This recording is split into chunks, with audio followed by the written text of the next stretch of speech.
መንፈስ ቅዱስ አሐዱ አምላክ ብፁዕ አቡነ አቡነ ተስፋ ስላሴ መድኅን አቡነ ሼክ አደም አብደልቃድር ክቡር መምህር ፓስተር ምህረተአብ ክቡራን ናይ ሚድያ ነጠፍቲ ኩለኹም ክቡራን ናይ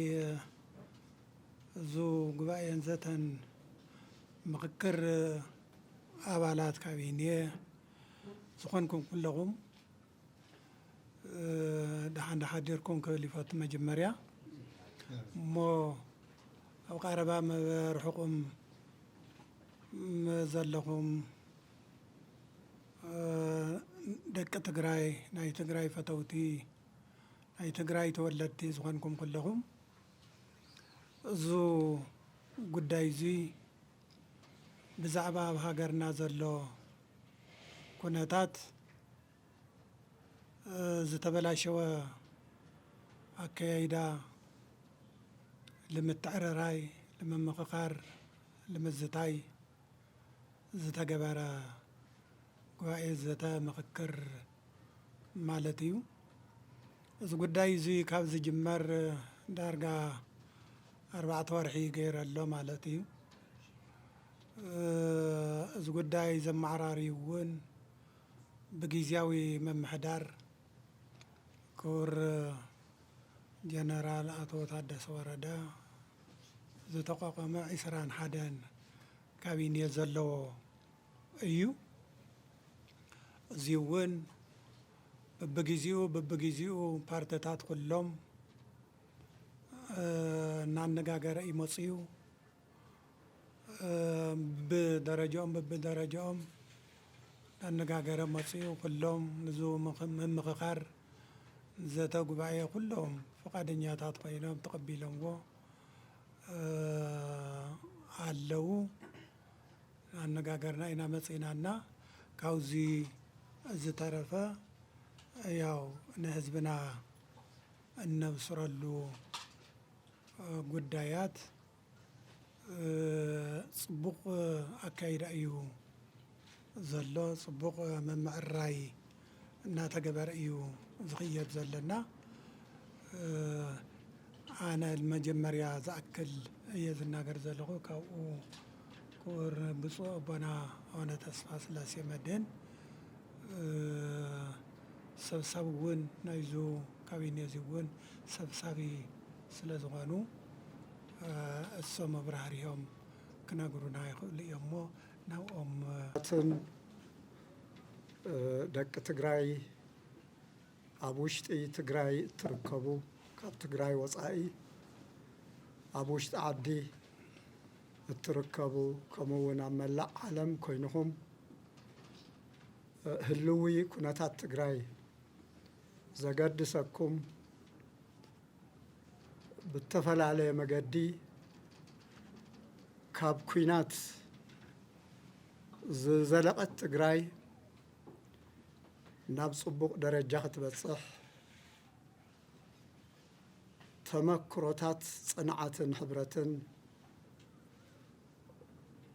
ሓዊዩ ናብ ዝሓሸ ስራሕን ተስፋን ሕውየትን ህዝቢ ትግራይ ንምቕሳል ንምስራሕ ንምእቃድ ገንዘባውን አእምሮአውን መንፈሳውን ሓይልታት ኩሎም ተዋዲዶም ነታ ዝቆሰለት ዝደመየት ዝነብዐት ዝጎደለት ትግራይ እንደገና ንምሕዋይ ብዓብዪ ህንቀውታን ተስፋን ዝጽበዩ ንጽበ ዝነበርና ኩልና ብዝተፈላለየ ምኽንያት ውሽጣውን ደጋውን ምኽንያታት እቲ ዝተደለየ ዓይነት ምዕሩይን ሕቡርን አመራርሓ ብዘይ ምርካብ ኣብ ፖለቲካ ይኹን ኣብ ተራ ነብራ ህይወት ይኹን ንኩሉ ትግራዋይ ዝኸፋፍል ዓይነት መንፈስ ኣብ ዝዓሰለሉ መንእሰያት ሓደሽቲ ዝውለዱ ህፃናት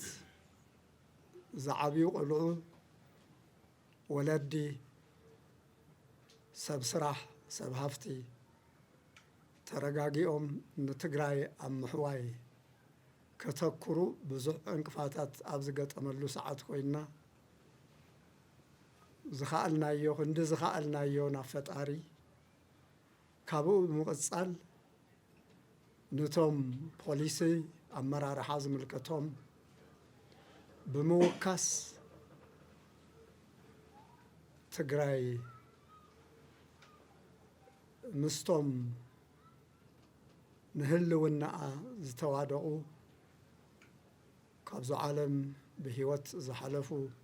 ተሰውኡ እቶም ኣካሎም ዘወፈዩ እቶም ነዙ ናይ ህልውና ናይ መንነት ሂወት ንምቕፃል ዝከኣል ኩሉ ዘበርከቱ ኩሎም ዝምነይዎ ተስፋን ዝጽበይዎ ሂወትን እንደገና መሊስካ ትግራዋይ ብፍልጠቱ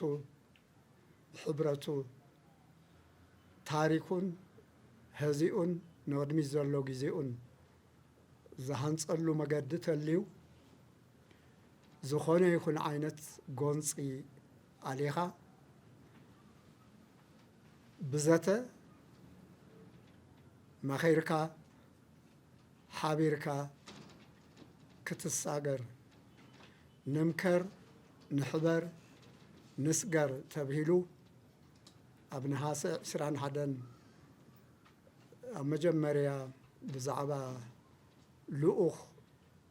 ናይዛ ጉባኤ እዚኣ ኣባላት ኣብ ዝተገለጸሉ ዕለት ዝተገለጸ ምስ ብዙሕ ፈተናታት ኣብ ዝበጻሕናሉ ሰዓት ካብኡ ወፃኢ ካልእ ኣማራፂ ንትግራይ ዝረብሕ መገዲ ከምዘየሎ ካብ ኩሎም ዝረኸብናዮም ናይ ፖለቲካ ውድባት ናይ ሲቪክ ማሕበራት ኣብ በየኸባቢኡ ዘለው ገባራት ኣብ መላእ ዓለም ዙርያ ዓለም ዘለው ተጋሩ ዳያስፖራ ኣብ ውሽጢ ሃገረ ኢትዮጵያ ዘለው ተጋሩ ብተፈላለየ ናይ ሃይማኖት ናይ ትምህርቲ ናይ ስራሕ ክእክበና ዝኽእል ኩሉ በጎ ዝኾነ ነገራት ንቅድሚት ክርኢን ክጥምትን ክፅዕርን ዝደሊ ሓይልን ኣብ ከምዚ ኩነታት ተኸፋፊልካ ተበታቲንካ ተስፋ ስኢንካ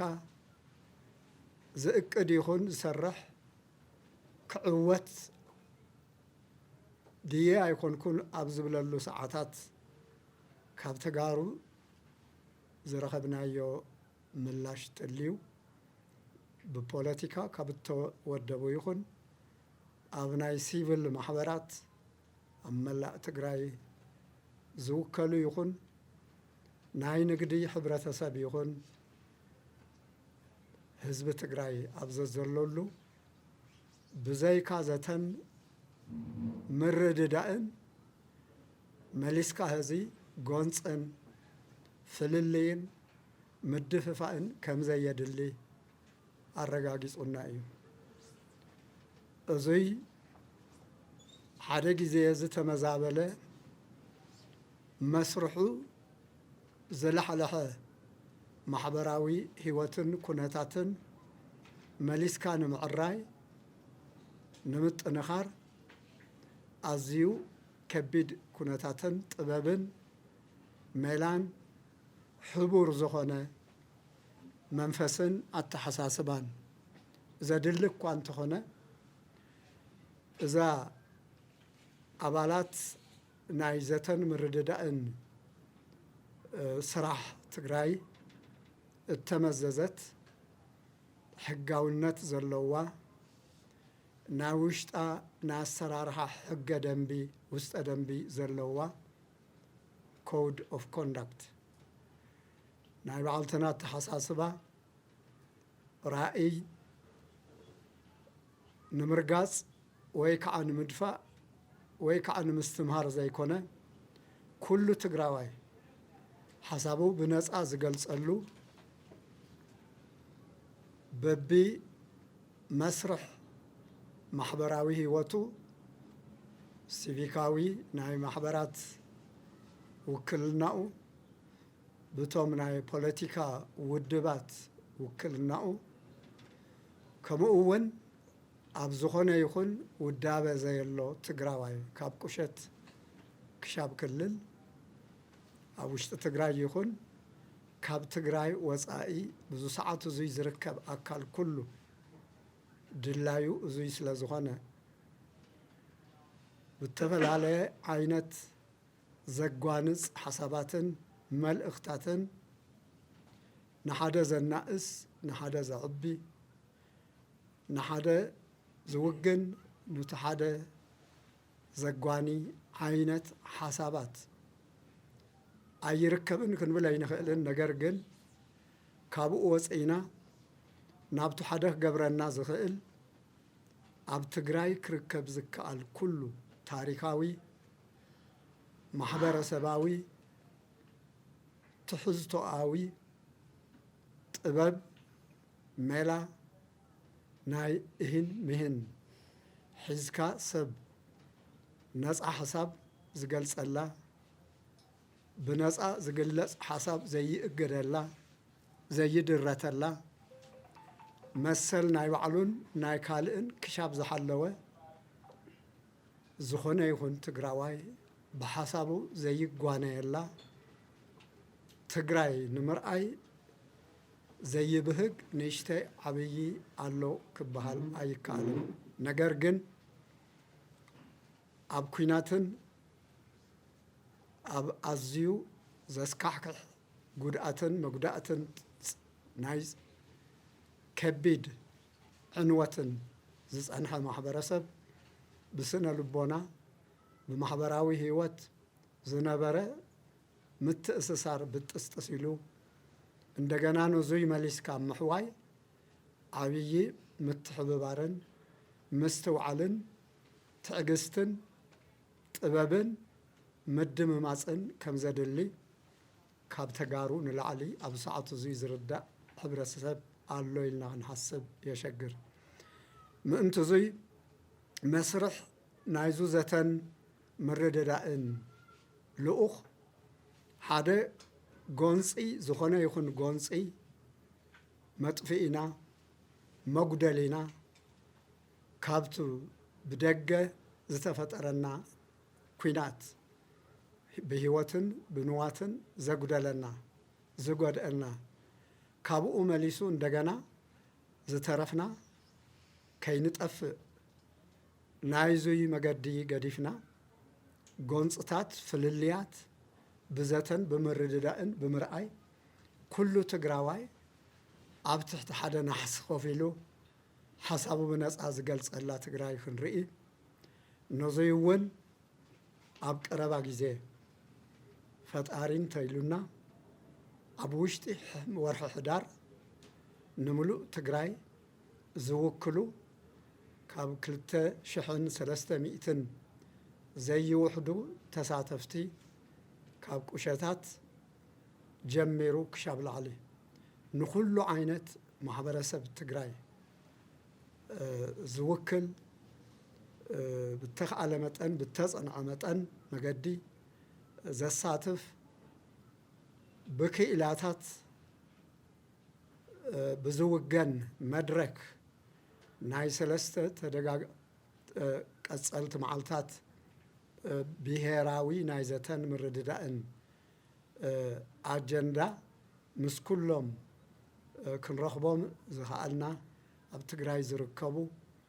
ተሳተፍቲ ፖለቲካዊ ውድባት ሓሳባት ዝሃብሉ ኣጀንዳ ሒዝና ብዙይ ንኽካየድ እቅድ ኣሎ ማለት እዩ። ስለዚ እዙይ ብፁዕ ኣቦና ዝገለጽዎ ክቡራን ምሳና ዘለዋ ኣቦታትን ኩሎም ኣባላት ዘተ ጉባኤ ዘተን ምርድዳእን ያው እዙይ ናይ ሃይማኖት ጥራይ ጌርና ከይንርኢ ካብ 15 ክሳብ 21 ኣባላት ዘለዋ ተቢሉ ብደንቢ ተሓንፀፀ ግን 21 ብዕላዊ ደብዳቤ ዝወፁ ኣባላት ዘለዋ ካብ ምሁራን ዩኒቨርሲታት ካብ ሰብ ማሕበረሰብ ንግዲ ዓበይቲ ዓዲ ናይ ጾታ ደቂ ኣንስትዮ ደቂ ተባዕትዮ ናይ ሃይማኖት ትካላት ናይ ፖለቲካ ነገራት ዝደፍኦምን ዝውግኑን ገዲፍካ ሁሉ ንኩሉ ብዘማእኸለን ብዝውክልን መገዲ ዝተቋቋመ ጉባኤ እዩ እዚ ጉባኤ እዙይ ርድኢት ብዝጎደሎም ገሊአን ሚድያ ክኾና ይከኣል ወይ ናይ ፖለቲካ ውድባት ወይ ከዓ ውልቀ ሰባት ናይ ዕርቂ ኮሚቴ ወይ ናይ መራኸብቲ ናይ ሜዲዬተርስ ዝበሃል ዓረቕቲ ማእኸል ሒዝካ ንስኻ እዙይ ግደፍ እዙይ ግደፍ እዙይ ውሰድ ዝብሉ ዓይነት ገይሮም ዝትርጉሙ ናትና ልኡኽ እዙይ ኣይኮነን ናይ ጉባኤ ዘተን ምርድዳእን ትግራይ ኣብ ትግራይ ናይ ዘተ ናይ ዜጋታት ነፃ ሓሳብ ዘቐርበሉ ናይ ዘተ መድረኽ ዘሳሲ ጉባኤ እዩ ንሓደ ወገን ንኻልእ ወገን ከይበለ ናይ ባዕልትና ናይ ኣባላት ይኹን ናይ ጥሙር ናይ ኣባላት ሓሳባት ዝፀዓን ዘይኮነ ህዝቢ ትግራይ ሕጋዊ ዝበሃል ይኹን ሕጋዊ ይኮነን ዝበሃል ይኹን ዝዓጠቐ ይኹን ዘይዓጠቐ ይኹን ኣብ ዘለሉ ቦታ ኩሉ ኣልዩ ሰላሙ ተውሒሱ ብነፃ ሓሳቡ ኣብ ትግራይ ሓሳቡ ዝገልጸላ ዕድል እንኮ ዕድል ካብኡ ወፃኢ ንትግራይ ዝረብሕ ዕድል ኣሎ ተባሂሉ ብሶሲዮሎጂስት ይኹን ብዝኾነ ይኹን ዓይነት መፅናዕቲ ዝገበረ ኣካል ካብኡ ወፃኢ ዝሐሸ መገዲ ኣሎ ዝብል ኣብ ሰዓቱ እዙይ ብኣባላትና ይኹን ብዝገበርናዮ ልዝብ ርክባት ይኹን ክገጥመና ክንሰምዕ ኣይከኣልናን ስለዙይ ብዙ መገዲ እዙይ ንዝዳሎ ጉባኤ እዙይ ብዝከኣል መጠን ኩልና ብፍላይ ሚድያታት በሊስና ንዛረበሎና ኣብ ሰዓት እዙይ ትግራይ ዝወለደትኩም ትግራይ ምሂራ ሞያኣ ዘልበሰትኩም ብዙ ዓይነት እዙይ ኣብ ውሽጢ ኣብ ደገ ኮይንኩም ብርግፅ መሰል ሓበሬታ ንወዲ ሰብ ዘድሊ ፈጣሪ ዝመደበልና ክቡር ህያብ ምዃኑ ንኣምን ኢና ነገር ግን እዙይ መሰል ናይ ሓበሬታ ዝተስተኻኸለ ዘራኽብ ዘቃርብ ዝቆሰለ ነገር ንምሕዋይ ዝሕግዝ ዝተፈላለየ ንምርኻብ ፍልልይን ናይ ሓሳብ ፍልልይን ናይ ዲሞክራሲ መንፈስን ብሰላም ዝስተናገደላ ትግራይ መንግስትነት ቅድሚ ዓለም ዘመስከረት ትግራይ ብድሕሪያ ኣብ መላእ ዓለም ናይ ዲሞክራሲ ልምምድ ዝገበረ ዓድታት ናይ ሓፀርቲ ኣማእት ወይ ከዓ ካብ ምእቲ ዝወሓደ ዓመታት ዝሓዛ ሃገራት ኣብ ትግበራ ዘእተዋኦ ናይ ነፃነት ናይ ሓሳብ ነፃነት ሎሚ በፂሕካ መበል 21 ክፍለ ዘበን ኣብ ትግራይ ናይ ሓሳብ ነፃነት ናይ ትምህርቲ ነፃነት ናይ ምፍልላይ ነፃነት ዝኽበረላን ናይዙይ ፍልልይ እዙይ ከዓ መሰል ኣነነትን ትግራዋይነትን ዘየስእነላ ትግራይ ንኽንርኢ ንኩሎም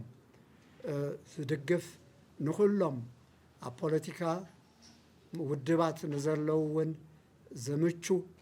ስለምንታይ ባይታ ህዝቢ መንእሰይ ዓበይቲ ኣንሽቲ ሰብኡት የድልዮም እዩ ስለዙይ ነዙይ ዘረጋግእ ናይ ህልውና ናይዙ ህዝቢ እዙይ ዘረጋግፅ መልእኽታትን ሓበሬታን ዘስተናግዱ ሚድያታት ናእሽቱ ይኹኑ ዓበይቲ ሚድያታት ውሽጢ ትግራይ ዘለዋ ይኹን ብዩቲዩባት ይኹን ብፍሉጣት ቴሌቪዥን ማዕኸናት ይኹን ዘገልግላ ዘለዋ ናይ ሓበሬታ መሳርሕ ዝኾና ሚድያታት ኣብዙ ሕውየትን ህይወትን ህዝቢ ትግራይ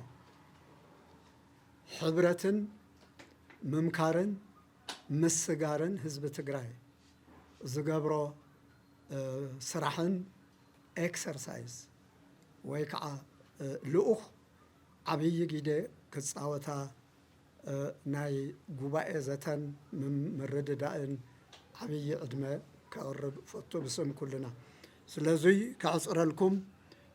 በዙይ ክሻብ ዙ ሰዓት እዙይ ምስ ኩሎም ብዝገበርናዮ ርክብ ልዝብ ብጣዕሚ ዘተባብዕ ናይ ዘተን ምርድዳእን መገዲ እንኮ መውፅኢ ትግራይ ምዃኑ ብዝኾነ ይኹን መልክዕ ናይ ፖለቲካዊ ድባት ሓደጋ ወይ ትረት ዘይኮነ ተጋሩ ብደገ ብውሽጢ ዘሎና ፀገማት ንምብዳህ ንምፍታሕ ሕብረት ስለ ዘድልየና ሓቢርካ ግራትካ ሓቢርካ ሕርሻኻ ሓቢርካ ኢኮኖሚካ ሓቢርካ ድሕንነትካ ሓቢርካ መንነትካ ሓቢርካ ትምህርትኻ ሓቢርካ ናይ ቅድሚት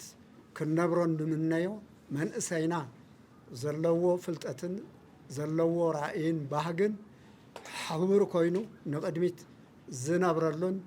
ዝእቅደሉን ትግራይ ናተይ ዓዲ እያ ካልእ ዓዲ የብለይን ዝብል መንፈስ ዘሕድረሉን መገዲ ዝፈጥር ጉባኤን ልዝብን ሓሳብን ስለ ዝኸውን ነዙይ ሚድያ ስለ ምርድዳእ ስለ ዘተ ክሻብ ሎሚ ነዙይ ተቃልሑ ዘለኹም ሚድያታት ዓሬ ብስም ጉባኤና ከመስግን ፈቱ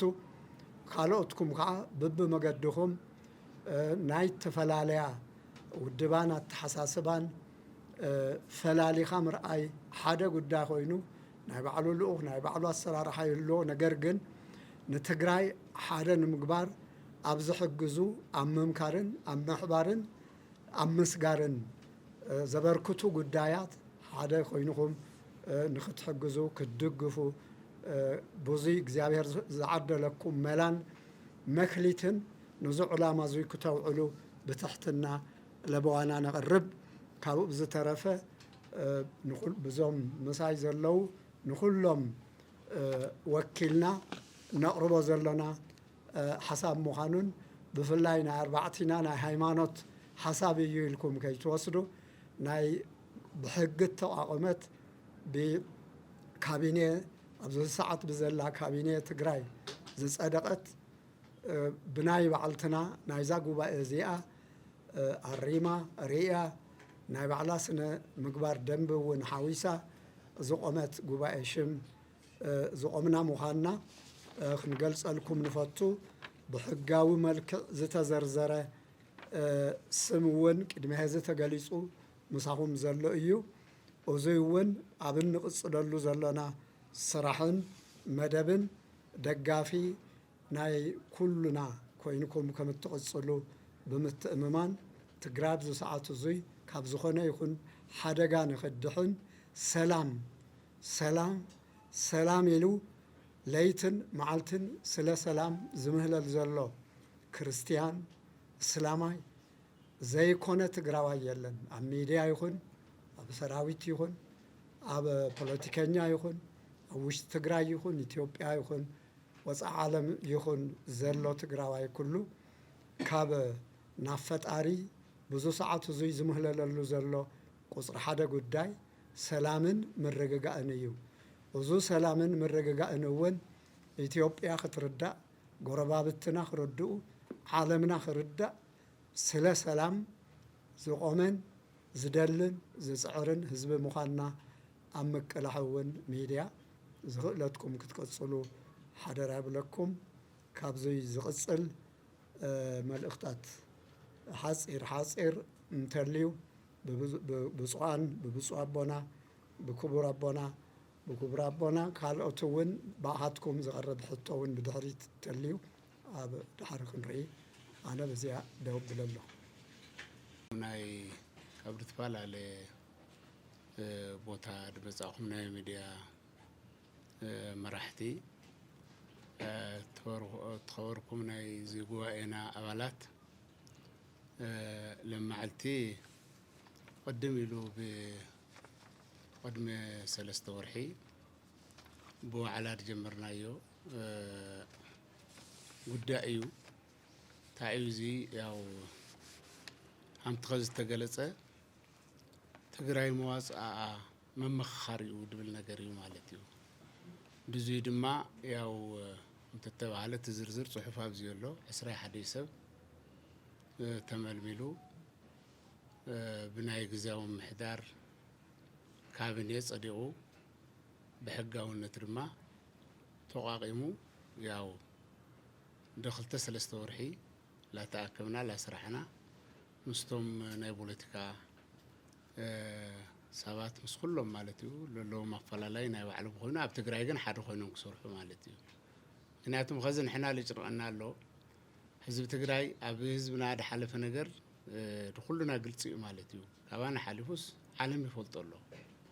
إذا أجمزي هم ولا قصة تخيلو تقدر إحنا متفقنا مفلسنا أمه لما خاخر بالحسابي مالتي لازم خكر زي ما كلهم دام ياو دانا قرنا مسوات دقي فمس صبوا نجر خوينو أبزي تقاوم ولا العلاء كالي اللي بزي تقاوم بالعلماء بحكي حما أنا قريو مالتي خزن إحنا سلامي دواتنا زي تخوينو دما تقراواي كله بحد خوينك مكر بحد خوينو دما داب سلام كساقر مالتي لذي زي سلر خوينو إحنا طورنت بتراجع مسلر قدرنا خزجن بعلنا مخاخرنا خم جرنا كنسجر بالحسابي وبسفح جلس أمبلو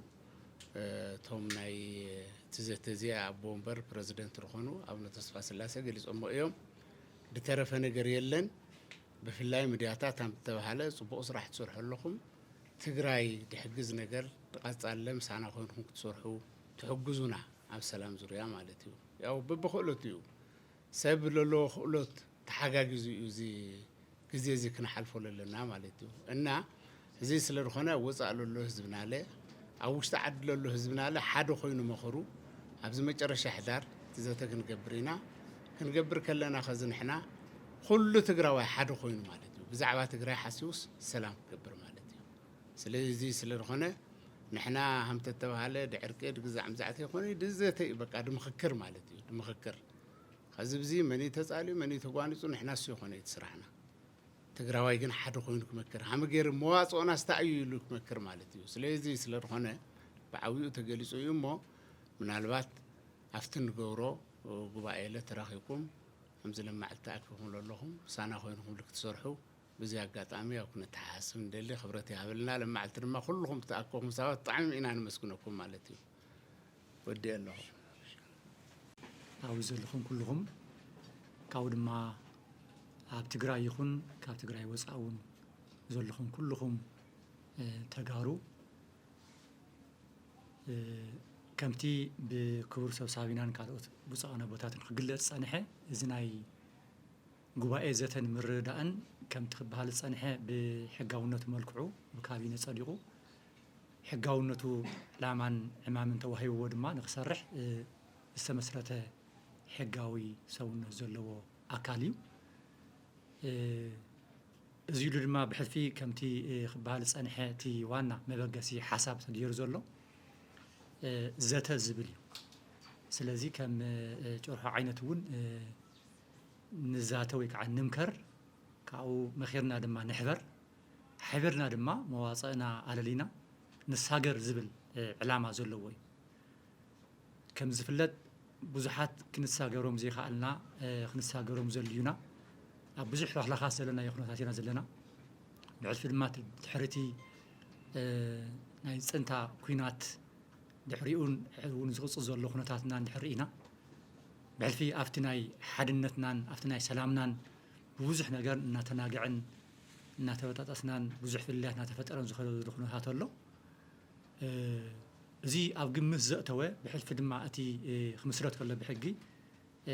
ሒዝዎ ዝሓዘው ዕላማታት ኣለዉ ሓደ ነባራዊ ኩነታት ኣብ ግምት ዘእተወ እዩ ኩነታትና እዚ ኩነታት ድማ ሓደ እንታይ እዩ ሰላም ዝምልከት እዩ ኣብ ሰላም ኣብ ሓድነትናን ኣብ ሓበራዊ ዝኾነ ኣጀንዳናን ረብሓናን ክነንፅረሉ ንኽእለሉ እዚ ዘቲናን ሚዒድናን ተማዓዒድናን ይህን ምን ተባሂልናን ድማ መዋፅአና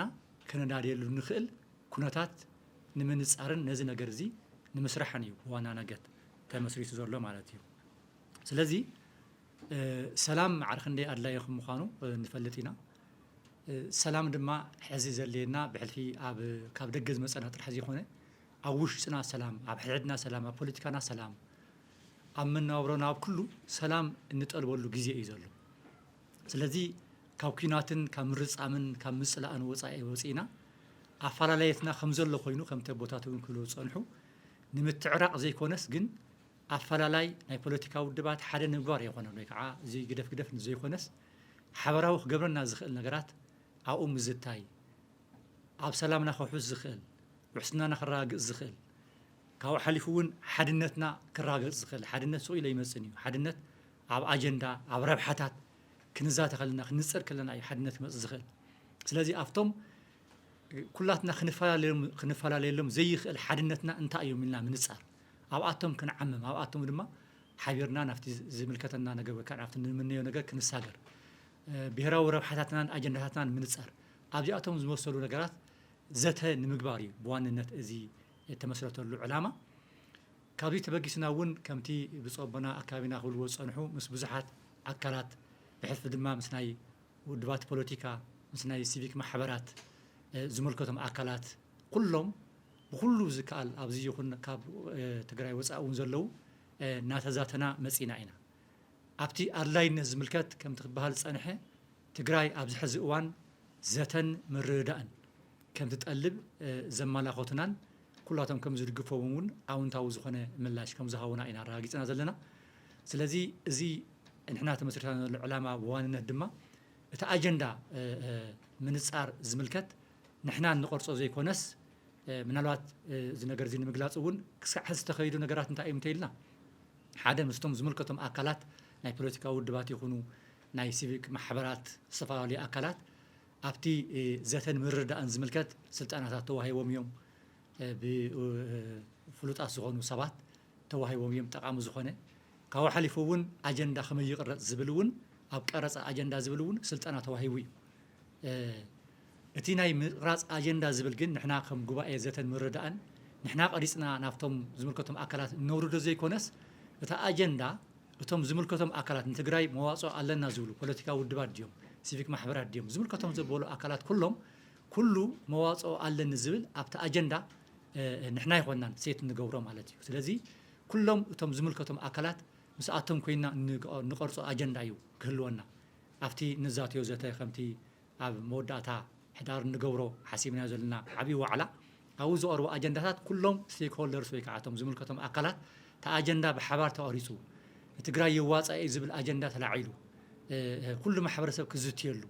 ኩሉ ድማ ክዓመሉ ዝኽእል እዞም ኣጀንዳታት እዚኣቶም ንሕና ንቐርፆም ዘይኮነት ንሕና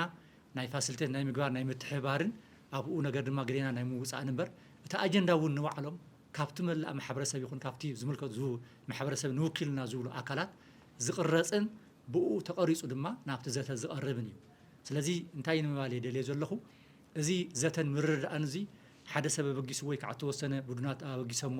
ዝኸይድ ዘይኮነስ ኩሉ ከሳትፍ ዝኽእል ኩሉ ኣጀንዳ ኣለኒ እዚ ክትሓዘ ኣለዎ እዚ ኢሉ ድማ ዘብል ድማ ኩሉ ሓሳቡ ክገልፀሉ ዝኽእል ኣጀንዳ እውን ክቐርፀሉ ዝኽእል ኣጀንዳ ቆሪፁ ድማ ናይ ሓባራዊ ዝኾነ ኣጀንዳ ሒዙ ክንመኽረሉን ክንሓብረሉን ሓቢርና ድማ ክንሰግረሉን ንኽእል ነገር ነቕምጠሉ እዩ እሞ ስለዚ እቲ ኣድላይነቱ በዚ መልክዕ እዚ ኢና ክንግንዘቦን ክንሪኦን ንኽእል ከምቲ ዝበልክዎ ኣድላይነቱ ኩሎም እናተቐበልዎን ኩሎም ድማ እናደግፍዎን ዘለዉ እዮም ኣብቲ ከይታት ኩሎም እውን እናሰርሕሉ ዝኽእሉ ዘሎ ነገራት ከም ምዃኑ ክግለፅ ከም ዝፀንሐ ንሱ እዩ ዘሎ ስለዚ ብሓፈሻ ጥቕልል ብዝበለ መልክዑ ትግራይ ኣብዚ ሕዚ እዋን ብሓይሊ ብረት ብኩናት ንሕድና ብምግባር ብምግጫው ዘይኮነስ ኣፈላላይና ከም ዘለዉ ኮይኑ ግን ኣብ ሃገራዊ ረብሓ ኣብ ሓበራዊ ኣጀንዳና ኣብቶም ሓደ ክገብሩና ዝኽእሉ ይህን ምሂልና መኺርና ሓደ ኮይንና ሓድነትና ድማ ብምኽርን በቶም ሓደ ክገብሩና ዝኽእሉ ኣጀንዳታት ኣልዒልና ብዘየዳግም ኣብኡ ተስምምዕነትና ኣንቢርና ክንሰግረሉ ንኽእል ሓድነትና እንደገና ኣውሒስና ናይ ምድርዳር ዓቕምና ድዩ ሓይልና ድዩ ተበታተነ ነገርና ኩሉ ተኣኪቡ ናብ ሓደ ሓይልና እንወፀሉን ክንሳገረሉ ንኽእልን ባይታ ምንጻፍ እዩ እሞ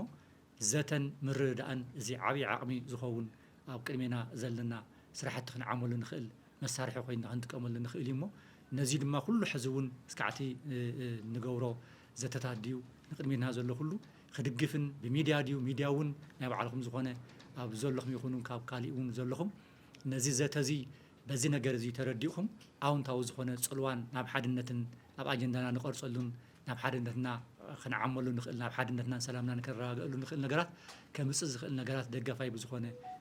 ተራ ክትፃወቱ ፃውዒታይ እናቕረብኩም እዚ ነገር እዚ ዓብዪ ተስፋ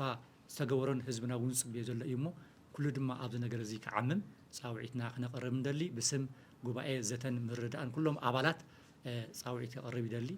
የቕኒየለይ ክብረት ይሃበለ ኣቦታት ከም ተናገርዎ እዩ እዚ ጉዳይ እዚ ዘገድደና ዘሎ ናይ ሃገር ጉዳይ ስለ ዝኾነ እዩ ትግራይ ከም እንፈልጦ ናይ ትግራይ ኣቦታት ከም ዝበኸዩ ኩላትና ንፈልጥ ኢና ናይ ትግራይ ነታት ከም ዝቆዘማ ከም ዝበኸያ ንፈልጥ ኢና ትግራይ ብዙሕ ወጣት ብዙሕ ምሁር ብዙሕ ጅግና ከም ዝሰኣነት ይፍለጥ እዩ ካብ ሓደ ገዛ ክልተ ካብ ሓደ ገዛ ሰለስተ ካብ ሓደ ገዛ ኣርባዕተ ወፂኦም ኣብ በረኻ ዝተረፉ ብዙሓት እዮም ካብ ዝገርም ናብዚ ማእኸላይ ከባቢ ኣርባዕተ ደቆም ሰዲዶም በኣርባዕቲኦም ተሰዊኦም እንደገና ነቶም ወለድ እውን ሻዕብያ መፅኡ ቀቲልዎም ገዛ ተዓፅዩ ናብ ዑና ተቐይሩ ከርድኡ ናይ ደቆም መስዋእቲ ከርድኡ ዘርድኡ ሰባት ተመፁ ገዛ ተዓፅዩ ናበይ ደኣ ኸይዶም ኢሎም ተጠየቁ ሳቶምማ ተሰዊኦም እኮ እሞ ናይ ደቆም መስዋእቲ ክነርድኦም ንኽናይ መፂና ነርና እሞ የለውን ተመልከቱ እዚ ችግር ዝፈጠሮ 6 ቤተሰብ ካብ ሓደ ገዛ እግዚአብሔር የሪእኩም ክቡራን ትግራይ ከምዚ ዝመሰለ ግፍዒ በፂሕዋ እዩ ትግራይ ኣብ ዓብዪ ኣደጋ እያ በፂሓ ቀደም ሲል በመንግስቱ ኃይለማርያም በደርግ ጊዜ አብዮት ልጆችዋን ትበላለች ዝብል ጭርሖ ነይሩ አብዮት ልጆችዋን ትበላለች አዝውን ትግራይ ናብ ድሙ ተቀይራ ደቃ እናበልዐት ክትነብር አይግባእን ድሙ እያ ወሊዳ እንደገና ተመልሳ ደቃ ትበልዕ ዝባል ኩሉ ጊዜ እንተወለደ ብኹይናት እናተበልዐ ዝተጠረየ ብኹይናት እናተበልዐ ክነብር ይግባእ ዶ እሞ ብዙሕ ምሁር እናሃለዋ እሞ ብዙሕ ሊቅ እናሃለዋ ማ ቴክኖሎጂ ዘፍረዮ ወጣት እናሃለወ ብዙሕ ሓሳብ ዝገልጽ ብዙሕ መዋጽኦ ዝፈጥር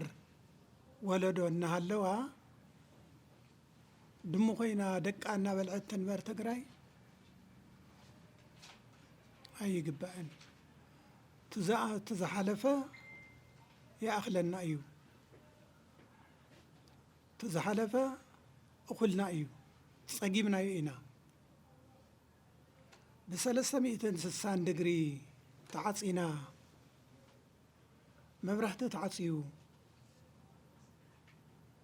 سلك تعصيو كلهم نجار تقلفو زبصحنا دنيو زحلفنا يا زمان ناي بزح جيزي انت يغانس اتهصان قال عون زفلطيو طان قال عون زفلطيو صحي بسبب ايد تتمرح نيرا صحي ون متقل كلنا نيرنا صحي ون انا كيتبره متأجدت نيرا زناب ون بسبب كتزمرح نيرو زناب ون اب تقراي طب كيبل اخلق يوكل زدل تقراوي كموت تقراوي كهلك ايديو متخلكل نيرو نجر جن እግዚአብሔር ፈጣሪ ቸር ስለዝሆነ ብናይ ባዕሉ ቸርነት እና መርሐ ብናይ ባዕሉ ቸርነት እና ማሐደረ አውዝ ጊዜ ዝየብጽሕና ኣሎ ተሪፍና ኣለና ንዘርኢ ተሪፍና ኣለና ምንም እንኳ አረም እዚኣቶም ክበቅሉ ዳግም ክበቆል የብሉን መሬት ክተውቅል የብላ እንተተባሃለ እግዚአብሔር ግን ጸሊኡ ስለዘይጸልአና ከምቲ ሰብ ዝጸልአና እግዚአብሔር ስለዘይጸልአና ግን ተሪፍና ሕዚ ኸንታይ ንግበር እንደገና ናፍቱ ነበረ ክነአቲ ይግባዶ ኣይግባእን ንምንታይ ባዕልና ተዛቲና ምሁራትና ሰብሲብና አነጋገርና እንታይ የዋጸና ንትግራይ እንታይ ይጠቅማ እስከ ሐሳብሃውና እስከ ምኽርሃውና እንታይ ዝጠቅማ ንዝዓዲ እዚኣ እንታይ የዋጸአ ኢልና ምሁራትና ሰብሲብና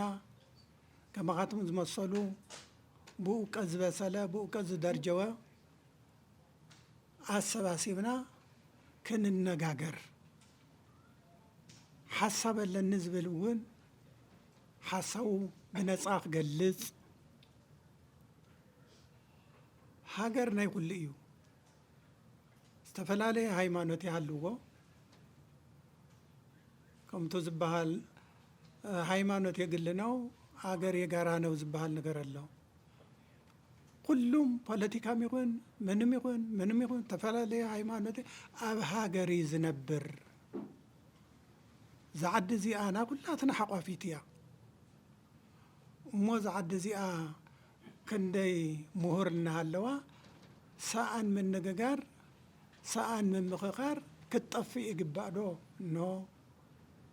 መኻኽር ባለና ክንዝትባለና ንትግራይ ዘዋፅእ ሓዚልዋ ዝወፅእ ዝሻገር ባሕሪ ዘሻገራ ምኽክር ካባኻቶም ካብ ዓበይቲ ዓዲ ካብ ወጣት ካብ ምሁር ካብ ዲያስፖራ ካብ ዩኒቨርሲቲ ካብ ዝተፈላለየ ምሁር ሓሳብ ክፈልቕ እሞ ዝዓዲ እዚኣ ካብ ኣዘቕቲ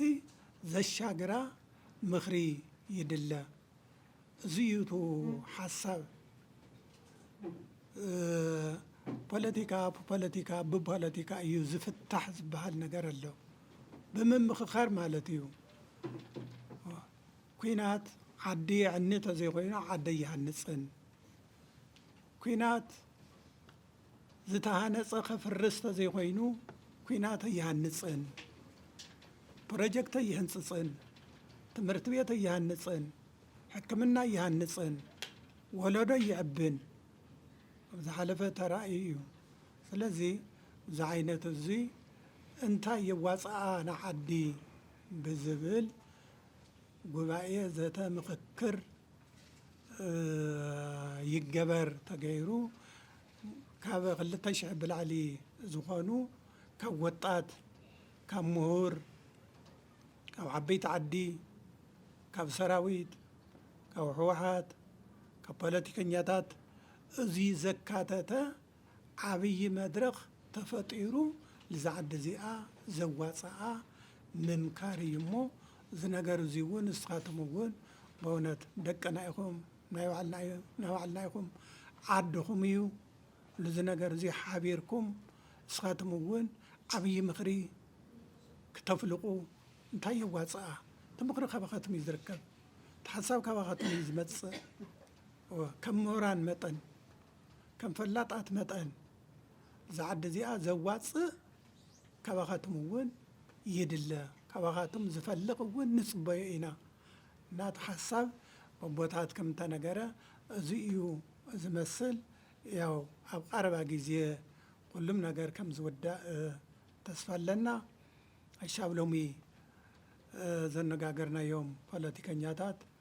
ዝሓለፈ ብዙሓት ኩሎም ብወገኖም እናነጋገርና ኢና መፂና እዚ ሓሳብ እዚ ፅቡቕ እዩ ንቕበሎ ኢና ንድግፎ ኢና እዮም እናበሉና መፅኦም ፅቡቕ ዓብይ ተስፋ እዩ ዘለና እሞ እስኻትኩም እውን ናይዚ ተስፋ እዚ ተሳተፍቲ ኮይንኩም ንኽትግነዩ ብእግዚአብሔር ስም ኢና ፀውዒትና እነቕርብ እግዚአብሔር ንኣኻትኩም እውን እውቀቱ የዳብረልኩም እውቀቱ የስፋሐልኩም ንሃገርና በኣጠቃላይ ኣብ ደገም ዘሎ ኣብ ውሽጥም ዘሎ ኣብ ጎንም ዘሎ ኩሉ ናብ ሓደ መፂኡ ተመኻኺሩ ትግራይን ሓንጊሩ ዘውፅእ ምኽሪ ዘፈልቕ ይግበረልና ኣምላክ ብጣዕሚ በድጋሚ ስለሰማዕኩምኒ እየ ዝናገር ብዘይ ንግግር ብዘይ ምምኽኻር ናይ ፀማማት ደርፊ እዩ ዝኾነና ናይ ፀማማት ደርፊ እግረ መገዳይ ሓንቲ ታሪክ ክትርከልኩም እሲ ክልተ ፀማማት እዮም ነይሮምና ሓንቲ ምስማዕ ተሰኣና እያ ሎሚ ምስማዕ ተሰኣነ እዩ ዝበሃል እና ኣብ ሓደ ሕርሻ እናኣረመት እናፀሃየት ማለት እዩ ወዲ ሓዚላ እናኣረመት ሓደ ኣባጊዕ ዝጠፍኦ ከምኡ ምስማዕ ተሰኣኖ ይመፅእ እማ እቲ ብዙ ኣባጊዕ ዶ ሓሊፈን ኣይረአኽን ደ ይብላ ካበይ እዚ ተሓልፋ ደ ኣይረአኽን ኢልዋ እንታይ ካበይ ናይ ፀሓይክ ሎም መዓልቲ ዝበላ መሲልዋ ካብዚ ሙዚ ኢላቶ ብዙ ከይደን ዝበለቶ መሲልዋ እሞ እምበኣር እንድሕር ረኺበየን ሓደ በጊዕ ሓንካስ ኣሎ እሞ መፅባዕ ይኹንኪ ንኡ ክበኪ እየ ኢልዋ ከይዱ ሓሊፉ ኣጋጣሚ ረኺብወን ምስ ረኸበን ዝበጊዕ ኣምፅኡ ዝሓንካስ በጊዕ በሊታ ዓንተወ ዝበልክኾሲ እንኪ ዝበጊዕ እዚ ይብላ እሳ ደሞ እስኺ ክሰይሩ እየ ዝበጊዕ እዚ ዝበላ መሲልዋ ኣነ ዝበጊዕ እዚ ኣይሰወርኩን ስራሕና ስራሕኩ እየ ፀኒሐ ትብል እንከተቐበልኒ ትበላ ኣነ ይሰወርኩን ኣብ ስራሕ እየ ኢላቶ ተታሒዞም ናብ ዳኛ ከይዶም እቲ ዳኛ እውን ምስማዕ ተሰኣነ እዩ ኣጋጣሚ ነይሩ ምስማዕ ተሰኣነ እዩ ነይሩ እሞ ከይዶም እሱ ብቋንቁኡ እሳ ብቋንቁኣ ተናጊሮም ኣነ ባጊዕ ጠፊአናኒ እዛ ሰበይቲ እዚኣ ጠይቕ እያ ብዙይ ዳይ ሓለፋ ኣነ ባጊዕ ኢለያ ብዙይ ሓሊፈን ኢላትኒ እምበኣይ እንድሕር ረኺበይ ሓደ በጊዕ ኣሎ ሓንካስ ክበኪ እየ ኢለያ ረኺበየን ከተቐበልኒ ትበልክዋ ኣብያ እሳ ደሞ ኣነ ዝበጊዕ እዚ ፍፁም ኣይሰወርኩን ስራሕና ስራሕኩ እየ ዝበዓልኩ ኢላ እዚ ስብኣይ እንደገና ቆልዓ ሓዚላ ኣላታ ሰበይቲ እሱ እውን ምስማዕ ተሰኣነ እዩ ብሳይኮሎጂ ብግምት ማለት እዩ እዚ ቆልዓ እዩ ባኢስዎም ዘሎ ወድኻ እዩ ቀለብ ከፈልያ ትብሎ ዘላ ኣይኸፍልን ኢሉ እስከ ውርድዮት ቆልዓ ኢልዋ ኣውሪዳቶ እሞ እታ ሰብኣይ እዚ ቆልዓ እዚ ወድኻ እዩ ቀለብ ክትከፍል ኣለካ ኢሉ ፈሪዱ ስለዚ ናይ ፀማማት ብሂል ናይ ፀማማት ደርፊ እዚ እዩ ዝኾን ናይ ትግራይ እንድሕር ዘይተነጋገርካ ወይም ክትኣምን ኣለካ ወይም ክተእምን ኣለካ ግድን እዩ እቶ ፈላላይ እንታይ እዩ ወይም ከእምነን ኣለዎ ወይም ከእሙን ኣለኒ ከምኡ ተዘይኮይኑ ኣነ ዝበልክዎ ይኹን ኢልካ ሃገር መጥፍእ ስለ ዝኾነ ምርድዳእ ክፍጠር ኣለዎ ግድና ግድን سخاتم وز مردا قداي وز قبائي زي تساتفت قينكم كتحجزوا حساوكم كتفلقوا እናበልና እንላው ስለሰማዕኩምኒ ይቀንየለይና ሀገርና ሰላም ፍቅሪ ሓድነት ለምሁራና እውቀት ይለግሰልና አምላክ ወስብሐት ለእግዚአብሔር ዘተን ምርዳእን ከም ድሌት ድልዋት ምዃኖም እዩ ገሊጹ ዘሎ ኣብዚ እቲ ጉባኤ ናይ ዘተ ምርዳእ ሓድነት ሰላም ዝብሉ ቋንቋታት ንትግራይ ብዙሕ ግዜ ከም ባህግና ስለ ዝኸውን ናውጋዕናሉ መፂና ኢና እሞ ሕዚ ኣብዚ ፅኑዕ ቅዋም ናታትኩም ሕዚ ዝገለፅኩምና መንገዲ ዝሕንግድ ኣካል እንተልዩ በቲ ዝመፀሉ መንገዲ ክቕፅል እየ ዝብል እንተልዩ ናተይ ሓሳብ ጥራሕ እዩ ክስማዕ ዘለዎ ዝብል እንድሕር ዳኣ ሃሊ ኮይኑሲ ተኣልዩሉ መንገዲ ብኸመይ እዩ ክኸውን ይቐኒየለይ ኢብራሂም ባይ ይበሃል ካብ ቴሌቪዥን ትግራይ እትሕዘሉ ምዕባለ ናይ ዝሓለፈ ዋዋርሕ ንሓሰ ጀሚሩ እዩ እዚ ጉባኤ ዘተ ምርዳእ እንተጣይሹ ተፀዋዕነቱ እውን ንፕሬዚዳንት ጀነራል ታደሰ ወረደ ከም ዝኾነ ይፍለጥ እዩ እሞ ክሳብ ሕዚ ዘለዉ ምዕባለታት ፅቡቃት እዮም ግን ብዋናነት ኣብ ዝቐረባ እዩ እዚ ጉባኤን ዘተ ምርዳእን ካብ ተጣየሹ ግዜ ትሒዙ ኣብ መንጎ ሰራዊት ትግራይ ዝነበሩ ተወሰነ ናይ ምጉናፅ ባህርታት ነይሩ እሞ እዚ ብኸመይ መንገዲ ንምእላይ ሞኪርኩም ሕዚ ምስ ናይ ፖለቲካዊ ናይ ውድባት ፖለቲካና ሲቪል ማሕበራት ጥራሕ ዲ ተኻይድስ ወይስ ምስቶም ካብ ሰራዊት ዝወፁ እውን እኒአው እሞ ዓፋር ምስ ዘለዉ ምስኣቶም ከዘገበርኩም ወዘተ ምርዳእ እኒሄዶ ነዚስ ድልዋት ድዮም ዘሎ ምዕባለታ ይመስል ዝብል እዩ ካልኣይ ቀደም ትግራይ ዘለዋ ናይ ምድርዳር ዓቕሚ ንምዕባይ ክሰርሕ እያ ዝብል ሓሳብ ነይሩ እሞ ምስ ፌደራል መንግስቲ ዘለውስ ናይ ትግራይ ጥራሕ ጉዳይ ዘይኮነስ ምስ ፌደራል መንግስቲ ዘለና ምርዳእን ሕዚ ዘሎ ምዕባልን ማለት ሕብረተሰብ ብጣዕሚ ኣብ ስጋኣት ኣትዩ ዘሎ በተለይ ብዝቐረባ ግዜ ብዝነበረ ጎንፅታት መሰረት ሕብረተሰብ ኣብ ጭንቂ ተሸቢቡ እዩ ዘሎ እሞ እዚ ንምፍታሕ ሕብረተሰብ ንምህዳእ ዘሎ ምዕባለታት እንታይ ይመስል ዝብል ሓሳብ ኣለኒ ይቐኒየለይ እተይ ምርዳይ ሃም ተጋሩ ኣብዚ ኮይና ተጋሩ ለለና ኣብዚ ፖለቲከኛታት ክኾኑ ይኽእሉ ዝተፈላለዩ ክፋላት ሕብረተሰብ ሃም ተጋሩ ውሽጥና ክንፈትሖ ኢና መወዳእቱ ሃግኡ ዝብል ኣበይ እዩ ሃም ትግራይ ለለውና ኣፈላላያት ፀገማት ፈትሒና ኣብ ትግራይ ብቻ መፍታሕና መዋፅኦና ዘላቒ መዋፅኦና ክኾን ይኽእል ዶ ምክንያቱ እቶም ዝመፁና ለለው መጥቃዕትታት እቶም ዝመፁና ለለው ተቐድሚ ሕዚ ዝነበረ ናይ ፅንተት ኩናት ዝተፈፀመ ግፍዕታት ኩሉ እውን ካብ ደገ ኣብ ውሽጢ ኢትዮጵያ ካብ ኢሉ እውን ካብ ከባቢታት ዝመፅእ እሞ ፖለቲከኛታትና ብፍላይ ሃም ተጋሩ ኣብ ትግራይ ተተስማሚዖም ምስ ፌደራል ዘሎ ክኾን ይኽእል ምስ ካልኦት እውን ዘለዎ ነገራት ተቢሉ ትግራይ ወይ ህዝቢ ትግራይ ስጋኣት ዘይፍጠረሉ መንገዲ ብኸመይ ክፍጠር ልብል እዩ እቲ ሓደ ሕቶ ካልኣይ እውን እቲ ዘተይ ምርዳይ ክሻዕ ምንጢ ክሻዕ እንደየና እዩ ክኸድ ምክንያቱ እቲ መዓት ፖለቲካ ውድባት ይፍጠር ኣሎ ኸዚ ኣብ ትግራይ ክሻዕ ትማል እኳ ሓደ ፖለቲካ ውድባት ይፍጠር ኣለዉ ፍቓድ ናውፅኡ እሞ እዚኦም ናተበታተና እቲ ዓቕምታትና ናተበታተነ እዩ ብምኻዱ ምክንያት እሞ እዞም ኩሎም ፖለቲካ ውድባት ዝጣየሽ ኣለዉ እቲ ለሎ ኣፈላላይ እቲ ለሎ ብዝተፈላለዩ ምክንያት ካብ ትግራይ ዝወፁ ኣዲስ ኣበባ ለለው እዮም እሞ ልዚኣቶም እውን ዝሓውስ መንገዲ ድዩ እቲ ዘተይ ምርድዳእ ዝብል እዩ ብሓፈሻ እቲ ዘላቒ መዋፅኦ ክኾን ዝኽእል ዝብል እዩ ይቐኒየለይ ዘተን ምርዳእን ክበሃል እንከሎ ዘተን ምርዳእን ዝኾነ ይኹን እዋን ጠቓሚ እዩ ዘተን ምርዳእን ዝኾነ ይኹን ብሄራዊ ምርዳእ ክህሉ ሕዚ እቲ ግጭት ኣብ መን እዩ ዘተ ኣብ መነ ኣብ መንጎ መን እዩ ዝብል ነገር ግን ንፁር ነገር ኣይኮነን መነ መን እዮም እቶም ተዛተይቲ ዝብል ነገር ሕዚ ህዝቢ ትግራይ ከም ህዝቢ ብሄራዊ ኣፈላላይ እንተደኣ ሃልይዎ ኮይኑ ኣብቲ ህዝቢ ዘሎ ምርዳእ ክግበር ይኽእል ይኸውን እዩ ዝብል ሓደ ነገር ክህሉ ይኽእል እዩ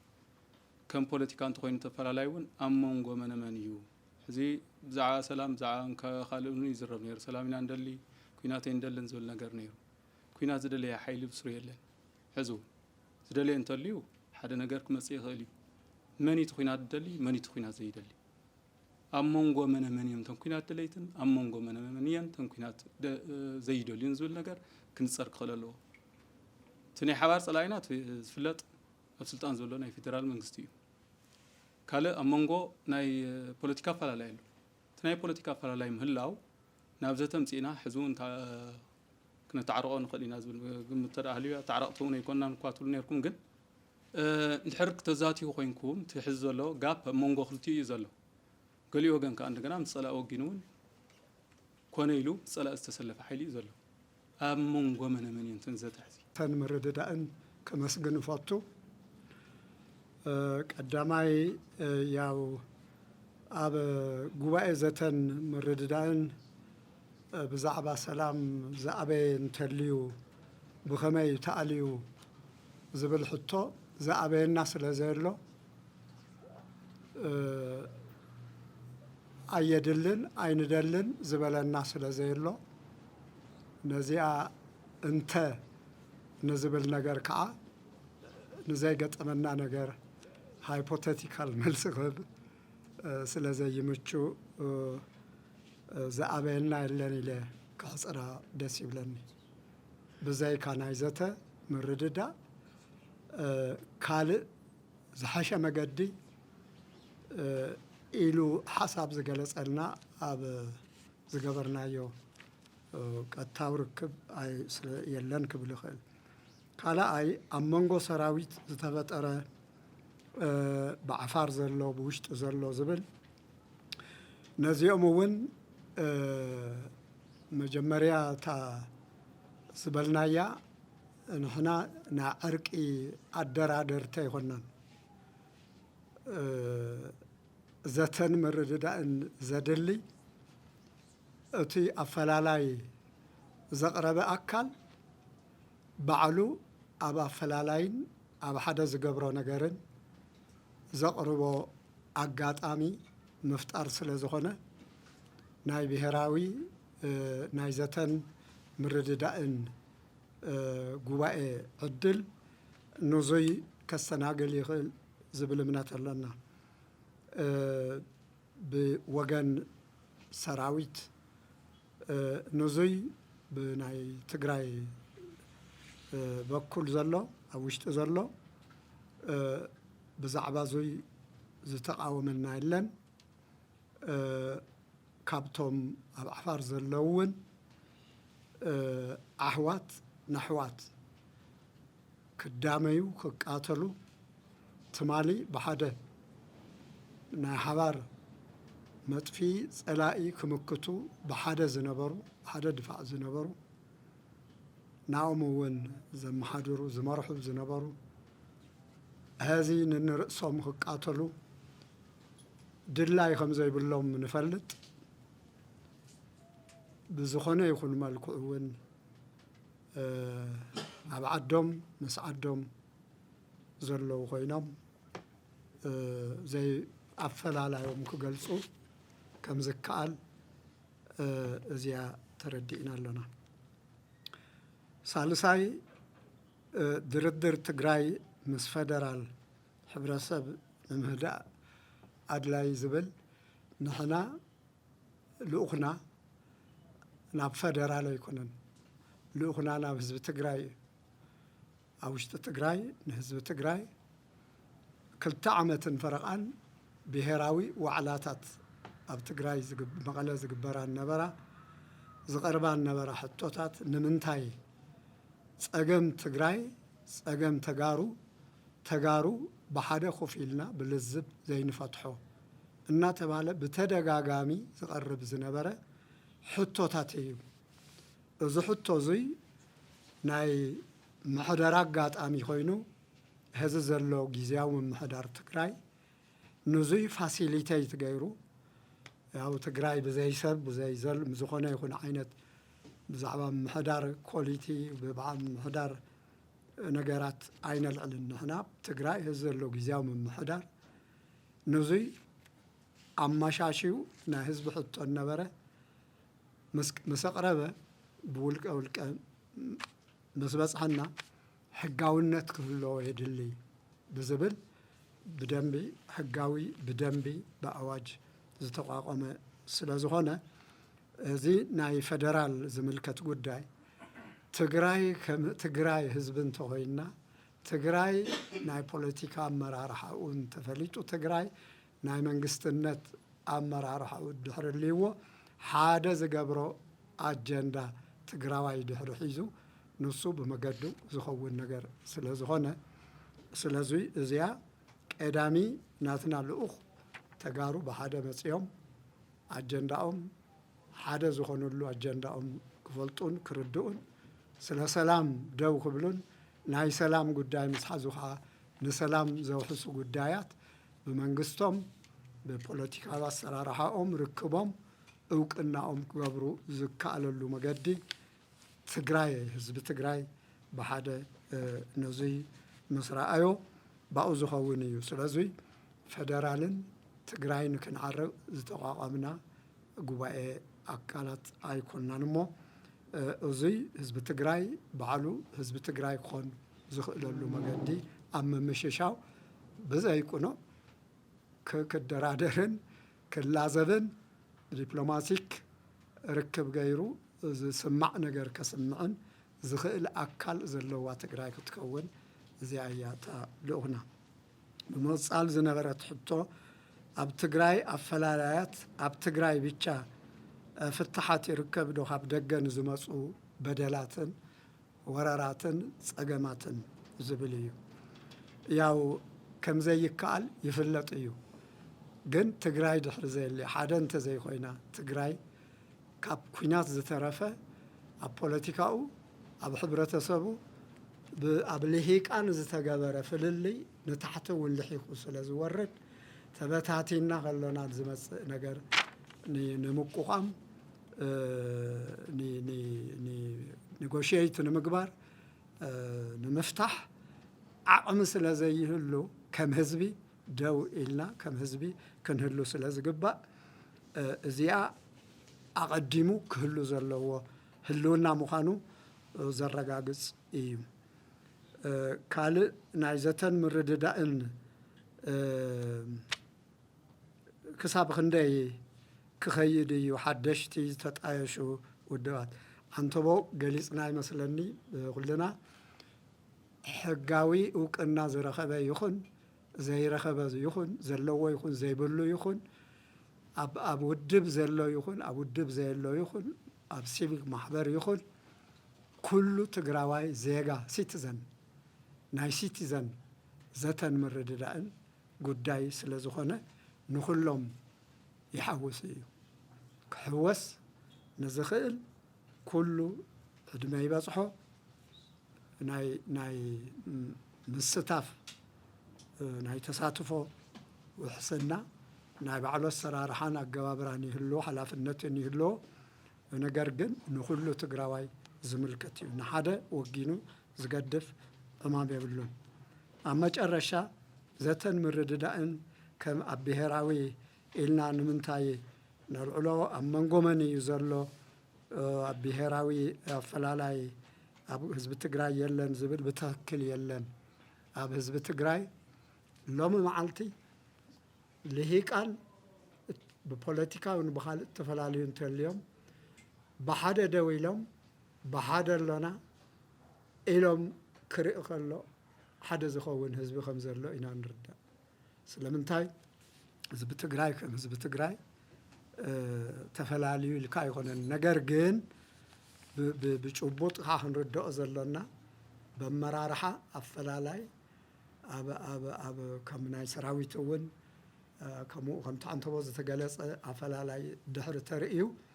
ነዙይ ነቲ ኣብ ሕብረተሰብ ከም ህዝቢ ከም ኣብ ሰራዊት እውን ዘሎ ርክብ ሓድነት ዘይኮነስ ምጥርጣርን ምፍልላይን ስለ ዝፈጥር ነዙይ እውን ስለ ዝፅሉ ነዙይ ንምድሓን እውን ዝተዓለመ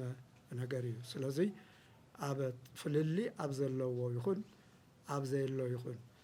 ዘተ ድሕረልዩ ባዕሉ እቲ ህዝቢ እውን ክመክር ህዝቢ እውን ሓሳቡ ክገልፅ ተፈላለዩ ዘለውን ምስ ፍልሊ ናተሓሳስቡ ሓደ ዝኾነ ትግራዊነትን ህዝባውነትን መንነትን ዝርአሉ ዝሓብረሉን መድረክ ክፍጠር ዝሕግዝ ብምዃኑ እዩ ናብዚኣ ንውድእ